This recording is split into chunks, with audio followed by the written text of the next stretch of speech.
Boa tarde. Feliz sábado para você. Seja mais uma vez bem-vindo à Nova Semente. Que bom que você pode estar com a gente para estudarmos a Bíblia juntos. Inclusive você que acompanha a gente pela internet. Também seja bem-vindo aí de trás dessa tela, seja onde quer que você esteja. Que você também possa ouvir a voz de Deus aí. Nós estamos nessas últimas semanas, semana passada, nós iniciamos uma nova série de estudos aqui no nosso momento da comunidade. E essa é uma série bastante interessante, é uma série com uma mensagem profunda, é uma série com uma mensagem que vai mexer um pouco com as nossas estruturas. O título dessa série já comunica isso, Reerguendo Pilares. Esse é o tema que estamos trabalhando desde o sábado passado. A ideia é que nessa série a gente está revisitando, ou revendo, ou redescobrindo o nosso propósito de existência, a nossa identidade, até mesmo no meio do cristianismo, ou como cristãos, ou como adventistas. Qual é a nossa identidade? Por que estamos aqui? Qual é o papel profético e missiológico de nossa igreja nos últimos dias? A pergunta que a gente está fazendo fez no sábado passado, vai fazer hoje, e vai fazer todas as semanas, hoje eu vou fazer muito essa pergunta. A pergunta é: por que eu sou um adventista do sétimo dia? Por que você é um adventista do sétimo dia? Essa é a pergunta que eu vou repetir algumas vezes. Aí talvez alguém que está vindo aqui, talvez pela primeira vez, ou acompanhando pela internet, está pensando assim: pastor, eu não sou adventista, posso desligar o computador e ir embora? Não, fica aí, por favor. Porque entenda que quando eu estou falando de adventista, eu estou falando muito mais que uma denominação. Estou falando na crença do advento. Você vai ver isso ao longo do nosso estudo de hoje. Qual é a relevância do nosso cristianismo? Qual é a essência da nossa crença? Para ajudar nesse estudo, a gente está usando um livro que eu quero recomendar para você de novo. A Visão Apocalíptica e a Neutralização do Adventismo. Nosso estudo está sendo baseado nesse livro. Eu estou fazendo a experiência, eu queria te recomendar, de cada semana ler o capítulo que vai ser estudado. Então eu li o capítulo 2 essa semana, li o capítulo 1 semana passada, e eu vou te dizer que está sendo muito enriquecedor para mim. Por isso eu queria te recomendar fazer o mesmo. Ter o seu livro e poder estudar também, para poder aprofundar seu estudo. Inclusive no momento do discipulado, aqueles que chegaram mais cedo, 1 hora mais cedo hoje, participaram, onde nós estamos estudando mais a fundo também esse livro, para que a gente possa enriquecer e revisitar nossas razões, nossos propósitos, nossa identidade. Fica o convite para você. Mas, aí sem mais delongas, para a gente poder entrar no nosso tema de fato, isso é um tema bastante importante, mexeu muito comigo essa semana, acredito que vai mexer com você também. Convido você a abrir sua Bíblia em Apocalipse capítulo 10. Esse é o nosso primeiro texto de hoje. Apocalipse capítulo 10. Apocalipse capítulo 10. Nosso primeiro texto de leitura. Apocalipse capítulo 10. E antes de lermos, como de costume, eu queria convidar você a mais uma vez fechar seus olhos, para nós fazermos mais uma oração buscando a direção de Deus. Tudo bem? Oremos.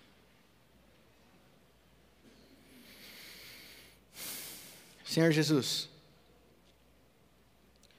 eu te louvo por mais um sábado, mais um dia, mais uma semana, que o Senhor nos dá condições de colocar todas as nossas preocupações, nossos dilemas, nosso trabalho, nossa correria e estresse de lado, para poder gastar 24 horas te buscando e tentando se aproximar mais de Ti, Senhor. Isso é um privilégio.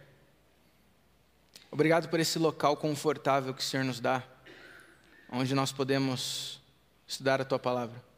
Obrigado pela tecnologia que o Senhor nos dá, que dá a capacidade de pessoas lá longe ouvirem Tua voz também. Por isso, meu Deus, nesse momento, a gente está preparado para poder abrir o coração e poder ouvir o que o Senhor tem para falar. Nós já cantamos hoje, nós já ofertamos, nós já oramos, nós já abrimos o coração. Por isso, nesse momento, Senhor, não deixa que nada atrapalhe para que a gente ouça a Tua voz. Nessa série a gente está falando de temas tão importantes, está revisitando nossa identidade, Senhor, nossa razão de existência. Por favor, fala com a gente e transforma o nosso coração mais uma vez. Que nesse momento, todo som e barulho se cale. Que apenas a sua presença possa ser sentida nesse local. E que o mesmo Espírito Santo que inspirou os profetas a escrever esse livro sagrado, possa agora falar aos nossos ouvidos, e que nós possamos sair daqui transformados pela Tua palavra, em nome de Jesus eu oro. Amém. Apocalipse capítulo 10, quero ler com você a partir do verso 1. A gente não vai ler o capítulo inteiro, eu recomendo você em casa ler o capítulo inteiro, é pequenininho, mas vamos ler algum verso, então fica atento que a gente vai pular, tá bom? Apocalipse capítulo 10, a partir do verso 1, a Bíblia diz assim: Vi outro anjo forte descendo do céu, envolto em nuvem, com um arco-íris por cima de sua cabeça. O rosto era como o sol, e as pernas como colunas de fogo. E tinha na mão um livrinho aberto. Pula para o verso 8. A voz que ouvi vinda do céu estava de novo falando comigo, dizendo: Vai e toma o livro que se acha aberto na mão do anjo, em pé sobre o mar e sobre a terra. Fui, pois, ao anjo, dizendo-lhe que me desse o livrinho. E ele então me falou: Toma-o e devora-o. Certamente ele será amargo ao teu estômago, mas na tua boca doce como mel. E tomei o livrinho da mão do anjo e o devorei. Na minha boca era doce como mel. Quando, porém, o comi, o meu estômago ficou amargo. Paramos a leitura aqui. Deixa eu te contar uma história. Vou pedir para você tentar imaginar a história que eu vou te contar. Imagine um rapaz, um jovem rapaz aí, que teve uma infância bastante religiosa, batista, bastante religioso. Mas na sua juventude, ele começou a questionar um pouco dessa religiosidade, tomou algumas decisões diferentes, até o ponto de se tornar um cético deísta. Até cria em Deus, mas não cria na relevância desses Deus no seu dia a dia. E por muito tempo esse foi o relacionamento desse rapaz com Deus. A visão dele de Deus só mudou depois que ele participou de uma guerra. Ele serviu como capitão do exército americano na Segunda Guerra contra a Inglaterra, por volta da década de 1810. E ali, quando ele voltou da guerra, ele voltou diferente. Numa guerra, obviamente, aquele jovem tinha presenciado morte, tinha previsto muitas pessoas perdendo sua vida. E quando ele ficou frente a frente com a morte, ele começou a questionar o que era a morte, o que é a vida. Isso não faz sentido. E ele decidiu então, com sua base religiosa, o seu contexto religioso, decidiu voltar ao estudo da Bíblia, para encontrar ali, como verdade única e absoluta, as respostas para todos os mistérios da vida, inclusive a questão da morte. Acontece que esse estudo da Bíblia mudou completamente a vida dele de novo. Porque agora, aquele rapaz não só se apaixonou por Deus, mas se apaixonou pelo estudo aprofundado da palavra de Deus. E nos anos seguintes, aquele jovem estudou a Bíblia como talvez eu e você nunca tenhamos estudado. Dedicava nos seus dias horas, debruçado na Bíblia, estudando a palavra de Deus, entendendo o seu significado. De toda a sua leitura, teve um trecho que mais chamou a atenção. Um livro, Daniel. Especificamente capítulo 8, em especial, digamos assim. Ali no capítulo 8 de Daniel, no verso 14, aquele jovem encontrou uma profecia. Uma profecia que se referia a um período de tempo de 2.300 tardes e manhãs. 2.300 dias. E essa ênfase que a profecia dava no tempo, mostrava que Deus queria propositalmente comunicar uma data específica. Isso mexeu com ele. Aquele jovem começou a gastar horas, noites ele virava acordado, debruçado na sua escrivaninha, tentando entender o que significava aquela profecia. Ele começou a caçar símbolos e contextos históricos para aplicar tudo aquilo, até que finalmente ele chegou à conclusão que o período de 2.300 tardes e manhãs teria o seu cumprimento, teria a sua conclusão entre o ano de 1843 e 1844.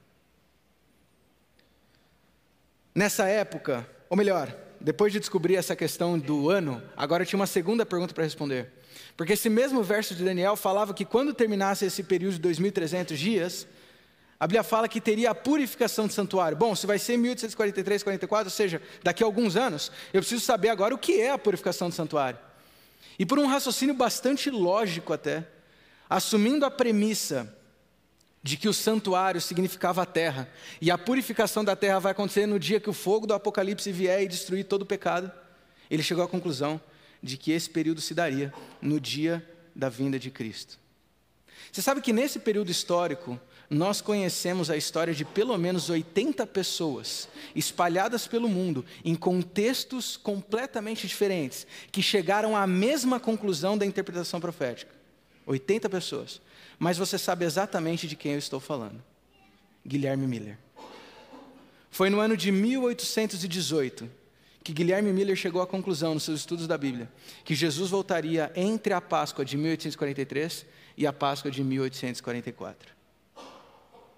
Você pode imaginar a euforia que gerou no coração de Miller essa descoberta. Jesus voltaria em poucos anos. Acontece que ele assumiu, na verdade ele teve um misto de sentimentos. Por um lado ele queria berrar para o mundo, Jesus vai voltar, falta pouco. Por outro lado ele pensava assim, não, peraí, será que só eu descobri isso? Sabe aquela máxima, isso aqui é bom demais para ser verdade? Então agora nesse misto de sentimentos, Miller decidiu esconder essa verdade e resolveu estudar mais. Falou, antes de eu falar, eu vou me certificar que de fato é isso. E agora ele gastou os próximos anos estudando de novo a mesma coisa para se certificar que ele estava certo. Acontece que o tempo passou. Chegamos finalmente no ano de 1832 e Miller ainda não tinha dividido a sua verdade com as pessoas. Ainda buscava uma certificação, ainda não se sentia preparado. Só que agora, tantos anos depois, Miller enfrentava no coração dele uma luta, porque ele sentia Deus falando claramente, Miller, você tem que falar, Miller, você tem que dividir, Miller, você tem que pregar, mas ele não sentia pronto, e ele ficava nessa luta no coração, até que um dia ele desistiu, e fez um acordo com Deus. Em suas orações, ele falou, Senhor, é o seguinte, ninguém nunca me convidou para pregar, você quer que eu pregue? Ok. Se alguém me convidar para pregar, eu te prometo que eu vou falar. Mas se ninguém falar, eu vou ficar na minha aqui. Sabe quando você faz aqueles compromissos, uma promessa para alguém que você não quer cumprir? E aí você associa a promessa a uma coisa que nunca vai acontecer? Que você sabe que não vai acontecer? Do tipo, ó, eu faço tal coisa se você passar em tal lugar. E você sabe que ele não vai passar naquela prova. Ou então, se você ganhar tal coisa. Pois é, o Miller achou que tinha feito isso. Mal sabia ele. Depois de ele fazer essa promessa para Deus, meia hora depois, na casa dele, ou melhor, na porta da casa dele, bateu um menino. Meia hora depois. O Miller, coitado, estava fazendo um acordo com Deus, não sabia que Deus já tinha resolvido todo o assunto. O menino estava cansado, ofegante, depois de ter caminhado muitos quilômetros, porque enquanto ele tratava com Deus, o menino já estava vindo.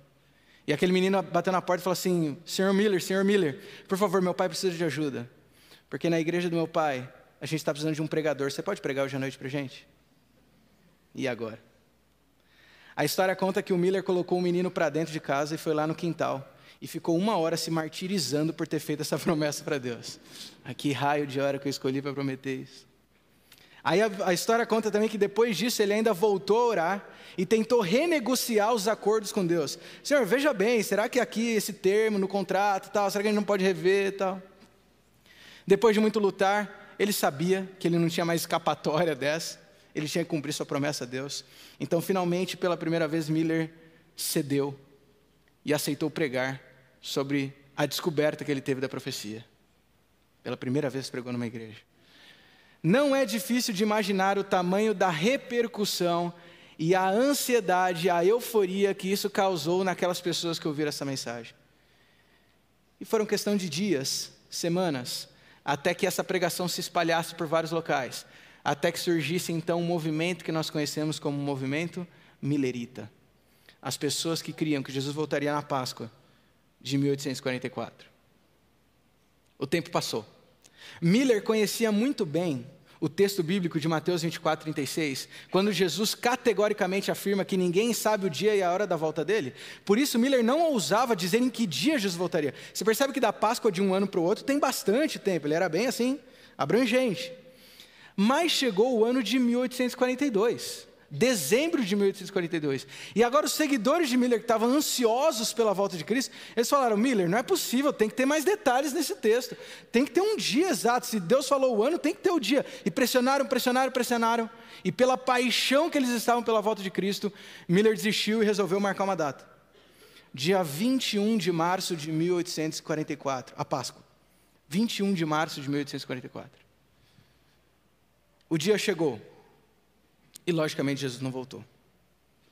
Você imagina que isso causou uma decepção grande, Mas o movimento continuou firme, o movimento continuou junto. E agora eles perguntavam onde é que foi que a gente errou. Teve um homem chamado Samuel Snow, que fazia parte desse movimento apaixonado, que deu uma sugestão para o Miller. Miller, será que a gente não está errando nessa referência da Páscoa? Porque a purificação do santuário faz uma referência clara ao dia da expiação do santuário terrestre no Antigo Testamento. Será que não é essa a base que nós temos que ver para escolher o dia? Faz sentido. E assim surgiu a tão conhecida data de 22 de outubro de 1844, o dia onde foi marcado a volta de Cristo. As pessoas se entregaram completamente a essa esperança. A mensagem era maravilhosa. Imagina, nós estamos no primeiro sábado de setembro. O que você faria se você descobrisse que Jesus vai voltar no mês que vem? Como seria a tua vida nesse último mês? As pessoas ficaram ansiosíssimas. A mensagem era maravilhosa. A mensagem era de esperança. Era uma mensagem doce. Doce como mel. A história conta que as pessoas abriram mão de tudo que elas tinham. Casa, emprego, trabalho, estudos, suas posses. Venderam tudo, Jesus vai voltar. Tem até uma ideia interessante. A história conta que naquele tempo, naquele movimento, começaram a surgir algumas questões teológicas. Será que a gente tem que fazer isso, fazer o outro? Aí quando o problema era muito problemático, muito confuso, muito polêmico, a resolução era o seguinte: pessoal, mês que vem Jesus vai voltar, a gente pergunta para ele, vamos deixar assim mesmo. Assim eram resolvidas as questões teológicas. Mês que vem a gente pergunta para Deus. No momento que descobriram que Cristo voltaria, isso se tornou a coisa mais preciosa, nada mais valia do que a volta de Cristo. Acontece, chegou o dia 22 de outubro. Jesus voltou? Claro que não, senão a gente não estaria aqui. E agora? A decepção foi tão grande, tão grande. As pessoas que viveram aquele tempo falam que a perda de alguém é uma dor irreparável, mas não se compara o que foi a dor daquele dia. As pessoas relatam. Esse dia ficou conhecido historicamente como o dia do grande desapontamento. Porque ele esperava que Jesus voltasse, mas Jesus não veio. E agora? E agora? Aquilo que era doce se tornou amargo. Quem são os adventistas do sétimo dia? Pois bem, uma parte desse grupo decepcionado e frustrado, a história conta que decidiu voltar ao estudo da Bíblia. E quando eles estudaram a Bíblia, perceberam que obviamente não tinha como marcar a volta de Cristo, mas perceberam que o dia de 22 de outubro de 1844, na verdade, era uma referência ao trabalho de intercessão de Cristo, que ele realiza no santuário celestial, salvando a mim e a você. Claro, não era a volta de Jesus, mas era intercessão. É desse movimento que voltou ao estudo da Bíblia, que posteriormente surgiu o movimento adventista do sétimo dia. Qual a relevância dessa história para nós hoje? Eu não contei essa história para você saber como que surgiu uma nova denominação. Na verdade, a relevância dessa história para nós hoje é porque esse movimento melerita marca o cumprimento da profecia de Apocalipse capítulo 10, como lemos agora no início. Um livrinho aberto, que continha uma mensagem doce a princípio, mas que quando foi digerido, posteriormente, se tornou amargo. Como assim? Deixa eu ler um texto contigo, Daniel capítulo 12. Vai lá para Daniel agora. Capítulo 12, verso 4. De igual forma eu vou ler só alguns versos aqui. Daniel capítulo 12, verso 4. A Bíblia diz assim, olha só. Tu, porém, Daniel, encerra as palavras e sela, fecha, guarda, tranca o livro, até o tempo do fim. Muitos o esquadrinharão, e o saber se multiplicará. Pula para o verso 8. Eu ouvi, porém, não entendi, isso Daniel falando. Então eu disse, meu senhor, qual será o fim dessas coisas? E ele respondeu, vai, Daniel, porque essas palavras estão encerradas e seladas até o tempo do fim. O profeta Daniel foi um dos profetas que receberam profecias ou revelações mais espetaculares, porque ele recebia revelações que tinham que ver com, assim, anos muito lá na frente. Daniel viveu cerca de 600, 500 a.C., e as suas profecias falam de coisas que estão acontecendo hoje. Só que o curioso de Daniel é que ele era o profeta com as profecias mais espetaculares e o que menos entendia o que estava falando. Toda hora Daniel recebe uma revelação, aí ele vira para Deus e fala, Senhor, escrevi, mas não entendi nada, por favor me explica. E a Bíblia fala que todas as vezes, então, Deus mandava o anjo Gabriel. E agora Daniel tinha uma aula particular com o anjo Gabriel, explicando a profecia que ele tinha acabado de receber. Mas dessa vez foi diferente. De igual forma, Daniel recebeu uma revelação e ele não entendeu. Senhor, eu não entendi o que quer dizer isso, por favor me explica. Mas agora a resposta de Deus foi outra. Deus virou para Daniel e falou: Daniel, fica tranquilo, não é para você entender mesmo.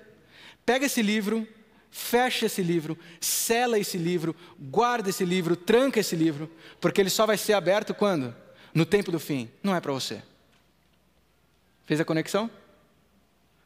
Em Apocalipse 10, nós vemos que um anjo traz um livrinho que está aberto. Em que época? No tempo do fim. A importância disso tudo é que nós estamos falando que quando Guilherme Miller, ele encontra o livro de Daniel, e ele consegue encontrar esse livro aberto, e ele estuda esse livro, ele entende esse livro, porque o conhecimento se multiplicou. A mensagem que ele vê é doce como mel, é a mensagem da volta de Cristo. Mas quando ela é digerida, ela é amarga. Guilherme Miller é o cumprimento, o movimento millerita, é o cumprimento de Apocalipse capítulo 10, isso é importantíssimo. Mais do que isso, nós estamos falando que o movimento adventista surgiu como resultado de um movimento profético. Você entende a importância disso?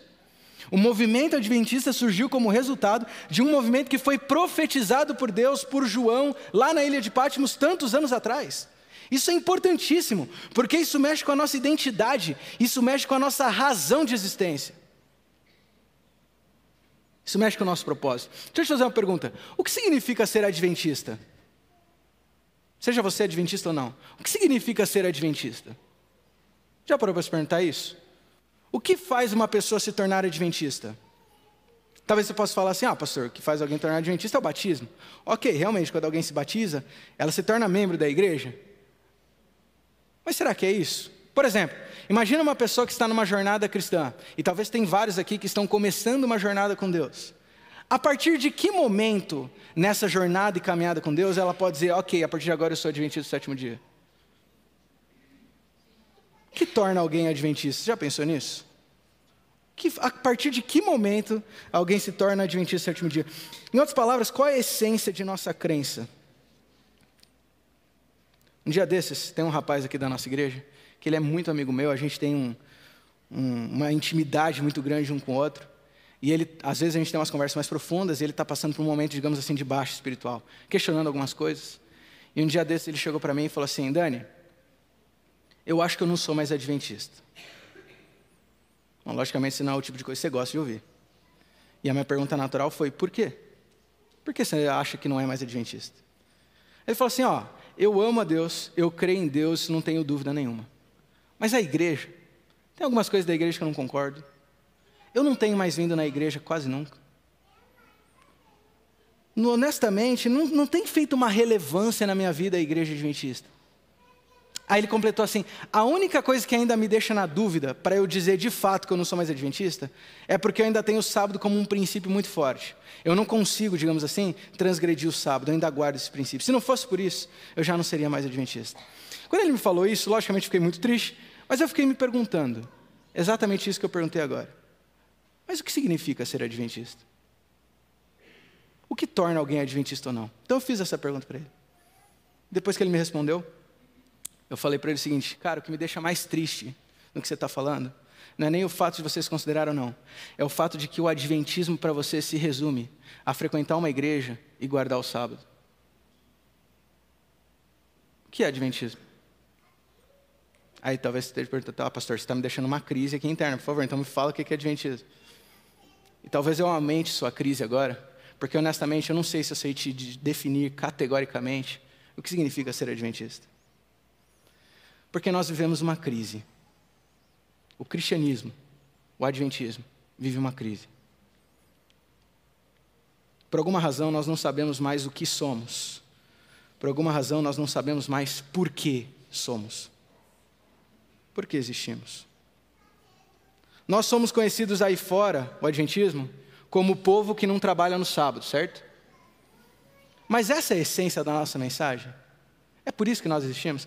Você sabia que quando a igreja, o movimento adventista começou, nós nem mesmo criamos no sábado? O adventismo vem antes do sétimo dia. Quando o movimento adventista começou, simplesmente eram outras coisas que se discutiam. Teve um homem chamado José Bates. Esse foi o responsável pela crença do sábado. Ele era apaixonado por essa mensagem, então ele trouxe esse conhecimento para o movimento adventista, até que entendeu que era bíblico de fato e se assimilou. E o mais curioso é que não é que José Bates estava lendo a Bíblia e descobriu sozinho. Sabe com quem José Bates descobriu isso? Com os batistas do sétimo dia. Nós nem somos os primeiros a guardar o sábado. A gente aprendeu com eles. E mais, quando o adventismo finalmente assimilou o sábado, o sétimo dia como dia de guarda, a ênfase da pregação nem era a guarda do sábado em si, mas era o papel que isso teria no Apocalipse, nos últimos tempos, nos últimos dias, conforme a terceira mensagem angélica de Apocalipse 14. A ênfase era outra. Eu não estou dizendo que o sábado não é importante, pelo amor de Deus. Está no nosso nome, não é por acaso. Mas não é a nossa essência. Mas por alguma razão, em algum momento, nós passamos a focar nossa mensagem no dia santo. Em algum momento, nossas discussões focaram na guarda da lei ou na vida pela graça. Em algum momento, nossa preocupação se focou em não parecer que pregamos a teologia da prosperidade. Em algum momento, nós passamos a nos preocupar com prédios ou com o que comemos. Tudo isso é muito importante. Mas não foi essa a razão que nos fez existir. Não é para isso que nós existimos. Eu pergunto de novo. Por que somos adventistas? O que significa ser adventista? Volte sua Bíblia para Apocalipse 10. Volta lá. A gente não vai ler, mas eu quero que você visualize, tá? Se você tiver a Bíblia em papel, vai ser mais fácil de visualizar o que eu vou falar agora. Apocalipse capítulo 10. Apocalipse 10, como lemos no início, é o momento onde se cumpre a profecia, ou melhor, é a profecia que foi cumprida através do movimento milerita, nós cremos assim. O capítulo 10, ou essa profecia, ela é colocada exatamente entre a profecia sobre as trombetas. Como assim? Se você virar a página para o capítulo 9, você vai ver a descrição da sexta trombeta, do verso 13 ao 21. A penúltima. Se você avançar para o capítulo 11, no verso 15 a 19, nós vemos a sétima trombeta, a última delas. Bom, existe uma discussão teológica muito forte sobre o que seria cada uma das trombetas, e eu não vou me meter a querer explicar isso aqui agora. Mas a sétima trombeta, nós acreditamos que se cumpre no dia da vinda de Cristo, no dia da glória de Cristo. Isso significa que o cumprimento do Apocalipse 10, ou a profecia que foi cumprida no movimento milerita, ela se encaixa exatamente antes do retorno de Jesus. O tempo do fim. Você está entendendo? Ou seja, o movimento profético de Miller, que posteriormente originaria o movimento adventista, surgiu justamente no momento que antecede a volta de Cristo. Nós surgimos pela expectativa de que Cristo voltaria. E é para isso que nós existimos até hoje. Afinal de contas, esse é o significado da palavra adventista. Aqueles que são, aqueles que vivem e aqueles que pregam o advento. Por isso eu te pergunto, você é adventista? Eu não estou perguntando se você tem uma denominação ou não. Estou perguntando, você crê no advento? Você vive pelo advento? Você é adventista? Será que você é um adventista ou você é apenas um sabatista? Será que você é um adventista ou você é um frequentador de templos? Você é um adventista ou você é um apologeta? Existem muitas mensagens e ênfases e verdades esquecidas que nós precisamos trazer à tona, é nossa missão. Mas a motivação que fez com que o grupo de pioneiros se reunisse para formar o que um dia se tornaria numa nova denominação é a compreensão de que nós vivemos no tempo do fim, que as profecias estão se cumprindo e que em breve a trombeta vai tocar e no meio das nuvens Cristo vai voltar. Você é um adventista? A história conta pra gente que os mileritas, quando descobriram que Jesus voltaria, eles abandonaram tudo o que tinham. Porque nada era mais importante que a volta de Jesus. Tome as suas orações, por exemplo. Quando você ora, quando você coloca os seus pedidos a Deus, quantos dos seus pedidos estão relacionados a coisas terrenas, tesouros da terra, e quantos estão relacionados a coisas celestiais? Usa como um termômetro. Fala para mim, será que eu vivo pelo advento? a gente gasta a vida inteira e a gente gasta horas de orações até brigando com Deus por causa de trabalho, dinheiro, moradia, saúde, segurança. Desculpa te informar, mas tudo isso vai queimar. Tudo isso um dia vai queimar. Quantas das nossas orações estão voltadas a juntar tesouros no céu? Quantas das suas preocupações são sobre coisas que entram no reino de Deus? Nós vivemos pelo advento. Quer ver outro exemplo? O livro de Apocalipse. Nós nascemos por causa de uma profecia de Apocalipse, estudando a profecia do Apocalipse. O livro de Apocalipse é a razão da nossa existência. A mensagem de Apocalipse, o cumprimento de Apocalipse. E qual é a nossa relação com esse livro hoje? Seja honesto comigo, eu também sou assim, tá? Quando você ouve Apocalipse, vamos pregar hoje sobre Apocalipse, qual é a primeira reação que vem no seu coração? Meu Deus, a besta. O pastor Irã até falou sobre isso na semana passada. Nós temos medo do Apocalipse. Mas como assim? Nós nascemos do Apocalipse. Essa semana passada, no grupo do discipulado, teve um rapaz que fez um comentário que eu achei fantástico, porque ele resume o nosso pensamento. Ele chegou e falou assim: pastor, eu tenho uma dúvida. Por que em português o nome do livro é Apocalipse? Por que não é como em inglês, Revelação? É muito mais suave, é muito mais agradável. Nós nos distanciamos tanto do livro de Apocalipse que a gente não sabe nem o que significa mais. O que ele falou é o que está no meu coração, por isso que eu achei fantástico. Sabe o que significa a palavra Apocalipse? Revelação. Só que quando a gente lê Apocalipse, a gente pensa o quê? Fim do mundo, fogo, destruição, bum. Isso não é Apocalipse. Apocalipse é revelação. Mas a gente se distanciou tanto do livro que a gente tem medo. E eu te pergunto, como que você pode ter medo do livro que fala do reino de Deus? Como que você pode ter medo do livro que descreve como é o reino de Deus? Os 2 últimos capítulos de Apocalipse são para descrever o céu. Mas a gente tem medo desse livro como? Como a gente tem medo do livro de Apocalipse que descreve como vai ser a volta de Cristo? Nós perdemos nosso foco. Nós perdemos nosso foco. Você é um adventista? Que tipo de adventista tem medo do livro que fala do reino de Deus, que fala do advento? Sabe, talvez hoje nós podemos dizer que nós somos evangélicos, como denominação agora.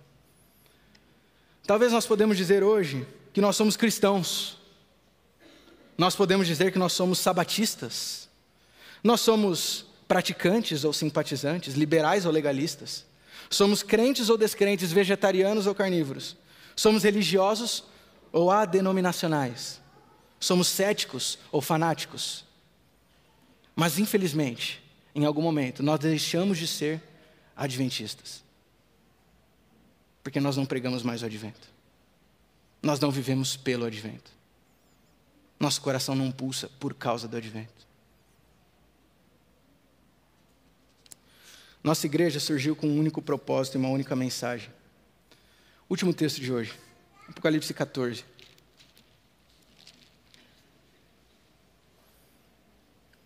Verso 7. Nossa igreja surgiu, o adventismo surgiu, apenas e tão somente para pregar uma mensagem. Apocalipse 14, verso 7. Temei a Deus e dai-lhe glória, pois é chegada a hora do seu juízo. E adorai aquele que fez o céu, a terra, o mar e as fontes das águas. É para isso que nós vivemos. Para anunciar que chegou o tempo do fim. Para anunciar que chegou o dia da volta de Cristo. Cristo está próximo. Temam a Deus e deem-lhe glória, pois Ele está voltando. É para isso que nós vivemos. Nós vivemos pelo advento. Você é um adventista? Você é adventista? Eu não estou perguntando se você frequenta essa igreja, se você é batizado ou não. Você vive pelo advento? Mateus capítulo 12, verso 34, Jesus fala um provérbio, praticamente. Ele fala: a boca fala do que o coração está cheio. Se hoje nós não falamos mais do advento, é porque o advento não tem mais preenchido o nosso coração. Esse é que é o problema. Se hoje nós não vivemos mais falando o tempo inteiro do advento, é porque ele não inflama mais nosso coração. A tal ponto que se eu disser para você hoje, durante a semana, fale das profecias de Apocalipse sobre a vinda de Cristo para os seus amigos, você vai dizer, ih, o pastor está louco, vai meio fanático, vai assustar as pessoas. Nós não falamos mais do advento. Assim, o convite que eu tenho para você hoje, para terminar, é um só. Que você volte a ser adventista. Que você volte a viver pelo advento. Que você volte a ter o seu coração inflamado por causa da volta de Cristo. É só isso. O convite para você hoje é que você volte a sonhar com o céu. Com aquele dia. Que você volte a sonhar com aquele dia aonde você vai olhar uma pequena nuvem do tamanho da mão de um homem e que conforme ela vai se aproximando, ela vai crescendo, o dia da vinda de Cristo. Que você volte a sonhar com a primeira trombeta que vai soar, e a Bíblia diz que os mortos escutarão, e os que dormiram em Cristo vão acordar perfeitos e transformados. Que você volte a sonhar com isso. Que você volte a sonhar com a luz vinda do trono de Deus, com os milhares e milhares de anjos que o cercam, tocando hinos de louvor, anunciando que o Rei do Universo está entrando nesse lugar. Já sonhou com esse dia? Os anjos tocando trombetas. Imagina abrir essa porta e a luz da glória de Deus entrando nesse lugar.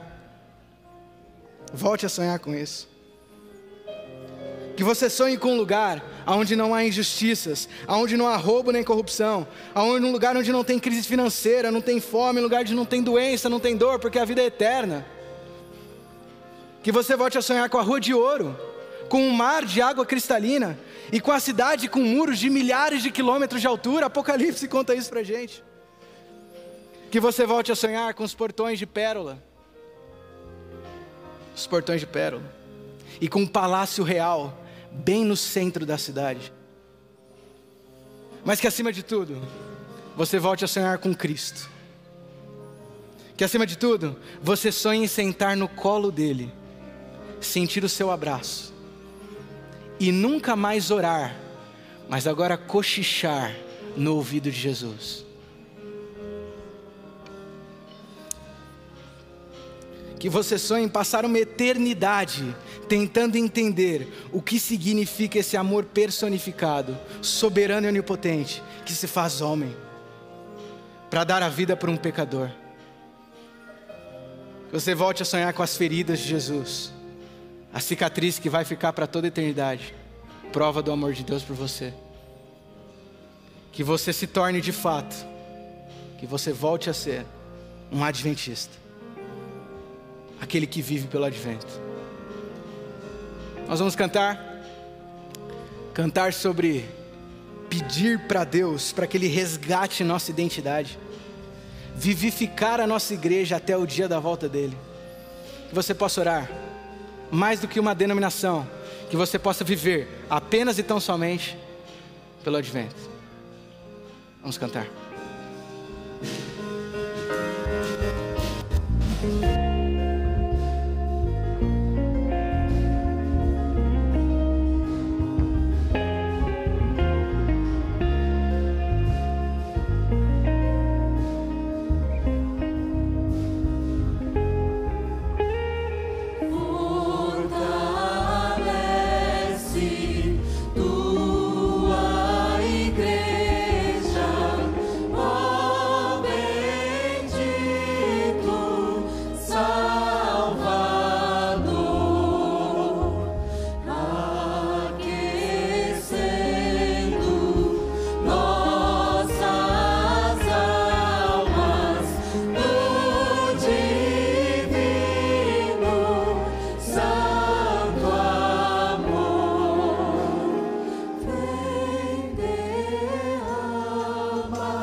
Senhor Jesus, dá-nos força, Senhor. Dá-nos força para não viver por mais nada. Que a gente possa abrir mão de tudo se for necessário. Que nada seja mais precioso em nosso coração do que o dia da tua volta, Senhor. Que nós possamos ser adventistas não por causa de um título ou de uma denominação, mas porque nós vivemos apenas e tão somente para esperar o dia do teu advento, para apressar o dia do teu advento, para anunciar o dia do teu advento, para amar o dia do teu advento, Senhor. Vivifica a tua igreja, Senhor. Nos vivifica. Nos ajuda a voltar para ti. Até o dia em que o Senhor regressar.